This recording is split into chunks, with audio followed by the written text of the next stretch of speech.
Ya Ustadz, Bitcoin haram. Saya suka trading, bagaimana ini? Oke, pertanyaan ini banyak sekali saya temukan ya. Dan memang ada statement dari MUI bahwa Bitcoin indikasinya haram. Meskipun ada berbagai versi gitu ya. Oke. Di kesempatan kali ini saya akan membahas apakah Bitcoin haram atau halal. Bukan saya yang menjawab ya, karena saya adalah orang yang awam dari agama ya, jadi takutnya salah. Jadi ini adalah sensitif gitu ya kalau masalah agama dibahas oleh yang bukan ahlinya.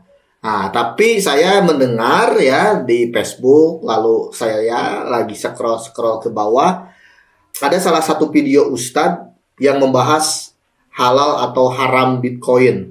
Nah, dan ini jawaban beliau ini, oh my God, sangat-sangat begitu amazing, luar biasa menurut saya. Belum tentu menurut Anda gitu ya, karena emang kita ini kan meskipun rambut sama-sama hitam, tapi isi kepala dan isi hati berbeda-beda gitu ya. Nah, Ustadz ini sangat-sangat begitu luar biasa jawabannya ya, jadi betul-betul ya bukan menurut hawa nafsu beliau gitu ya, tapi betul-betul ya disesuaikan jawabannya ini, disesuaikan dengan zaman kalau menurut saya gitu ya. Jadi kita saksikan dan dengarkan sama-sama penuturan sang Ustadz ini ya. Dan aduh, mohon maaf Pak Ustadz, di sini tidak tertera Ustadz apa gitu ya, tapi saya sangat suka jawaban Anda dan mudah-mudahan ini jawaban Pak Ustadz ini bisa mewakili kegundahan kita semua sebagai ya istilahnya kita cari hidup, cari uang di cryptocurrency, termasuk channel saya ini juga membahas kripto ya, secara tidak langsung saya cari makan di kripto dan emang saya pun istilahnya seorang trader juga ya. Jadi kita bahas bersama-sama di sini dan kita dengarkan tausiah Pak Ustadz ini ya. Kita sama-sama simak penuturan beliau gitu ya. Jadi bukan penuturan saya, penuturan beliau gitu ya. Oke, kita play videonya. Assalamualaikum warahmatullahi wabarakatuh. Waalaikumsalam ya Ustadz. Yang ingin saya tanyakan Ustadz, bagaimana hukumnya main Bitcoin atau main trading? Oke. Alhamdulillah, Bitcoin. Ntar kopinya dikit lagi ya. Ngopi dulu. Cappuccino. Lanjut. Trading saham ini adalah perbuatan atau perniagaan yang tentunya ketika kita meninjau secara syar'i, kita harus kembali kepada kaidah syara, bahwa asal segala sesuatu itu hukumnya mubah, boleh-boleh saja, kecuali ada hal-hal yang menyebabkan ia haram secara syar'i, ada dalil-dalil yang mengharamkannya. Nah, kita kembali kepada forex Bitcoin ya. Bitcoin di dalamnya kita lihat apakah ada unsur di dalamnya yang menyebabkan ia menjadi haram, seperti di dalamnya terjadi gharar, sesuatu yang tidak jelas ya.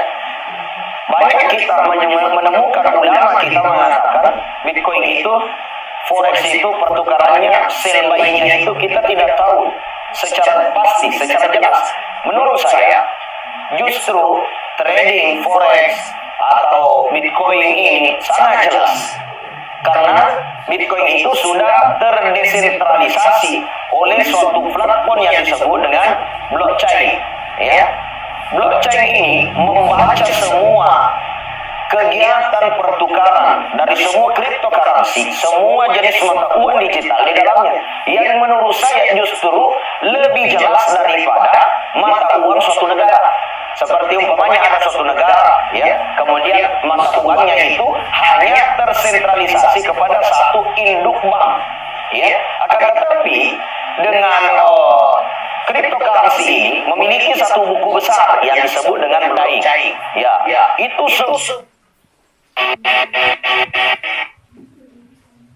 memiliki satu buku besar yang disebut dengan blockchain ya, itu semua keluar masuknya cryptocurrency seperti Bitcoin, Doge, Ethereum, USDT, semua itu terbaca Pak, sekecil apapun di seluruh dunia. Makanya bagi saya dia terdesentralisasi dan tidak bisa dihacker. Ya, jadi Bitcoin itu digunakan untuk yang baik atau digunakan untuk yang tidak baik, di situ halal dan haramnya. Nah, tapi pada hakikatnya Bitcoin itu adalah bentuk kupon digital atau bisa disamakan dengan suatu voucher, ya, voucher digital. Dan biasanya ada juga yang mengatakan dia haram karena kita jual beli apa di dalamnya. Ya, kita hanya jual beli angka-angka saja, tidak ada barang katanya. Jadi karena tidak adanya barang sehingga dinyatakan haram. Kalau kita mau mengatakan tidak ada barang, ini juga sangat keliru. Karena cryptocurrency itu sendiri adalah barangnya bentuk digital. Ya, bisa diartikan sebuah kupon yang memiliki harga yang sangat fluktuatif dan juga harganya sangat bagus untuk disimpan. Seperti halnya ketika kita menyimpan emas. Ya, ketika turun harganya kita beli, ketika naik kita jual, nggak ada bedanya. Iya. Kalaupun dikatakan mana barangnya, kok bentuk angka-angka saja, 1 Bitcoin, 2 Bitcoin hanya bentuk angka-angka. Coba kalau kita ibaratkan seperti pulsa ini juga cuma angka-angka.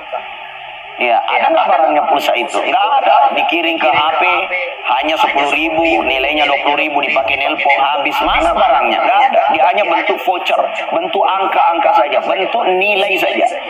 Maka dengan nilai hari ini, perkembangan teknologi, perkembangan zaman, yang mana semuanya serba digitalisasi, maka hakikatnya bagi saya kita harus mencari. Begitu ya jawaban sang ustadz.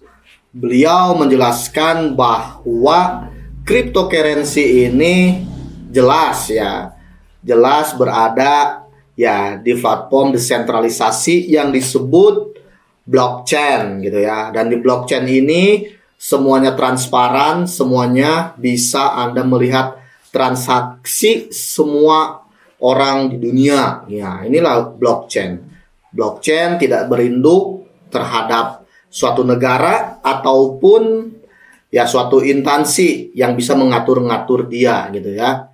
Jadi kalau lebih transparansinya ya jauh lebih transparan gitu ya daripada Anda berinduk ke ya uang mata ya uang sekarang gitu ya, uang suatu negara. Itu kan tersentral gitu. Ada yang mengaturnya, instansi yang mengaturnya. Sementara decentralized system ya tidak ada yang mengaturnya. Ini ya suatu kejelasan yang dijelaskan oleh sang ustadz beliau ini. Dan satu lagi, yang sering diperdebatkan oleh kita semua, khususnya orang Indonesia ya, karena orang Indonesia ini emang dari dulu debat kusir, jadi debatnya ini nggak habis-habis, cuman muter-muter di sana-sana saja. Yang lain sudah punya uang mata digital sendiri, tapi kita masih membahasan antara halal dan haramnya begitu ya. Dan betul ya, saya sangat setuju yang diutarakan sama Ustadz beliau ini ya.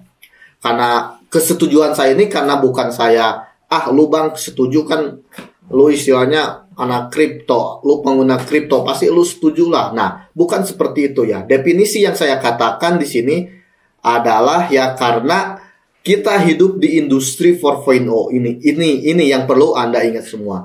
Kita hidup di industri 4.0 gitu ya. Jadi di industri 4.0 ini yang namanya aset digital, yang namanya aset bukanlah terbentuk atau bukanlah barang itu saja gitu ya, atau yang berbentuk barang seperti tanah, emas gitu ya. Nah, di zaman industri 4.0 ini kita mendapati satu lagi aset yang disebut aset digital. Salah satunya aset digital ya ini adalah cryptocurrency. Dan emang di industri 4.0 seperti sekarang ini, untuk jual beli tidak harus ada barangnya. Anda membeli kuota, Anda membeli pulsa, Anda membeli token listrik, gak ada barangnya. Bagaimana bentuk pulsa? Bagaimana token gitu kan, token listrik? Semuanya cuma angka-angka. Tapi ada nilainya. Nah ini dia.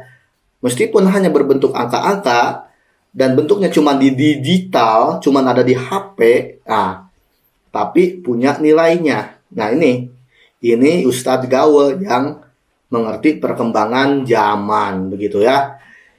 Oh, ini sangat sungguh luar biasa jawaban Ustadz ini, tapi sayanya yang gimana gitu ya, nggak tahu nama Ustadznya, mohon maaf. Salah satu cuplikan dari beliau, terima kasih ya. Dan mudah-mudahan jawaban ini adalah mewakili dari semua kegundahan Anda gitu ya. Oke, terima kasih.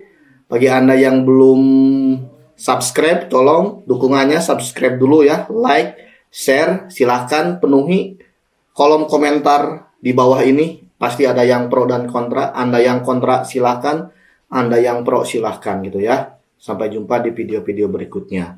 Assalamualaikum.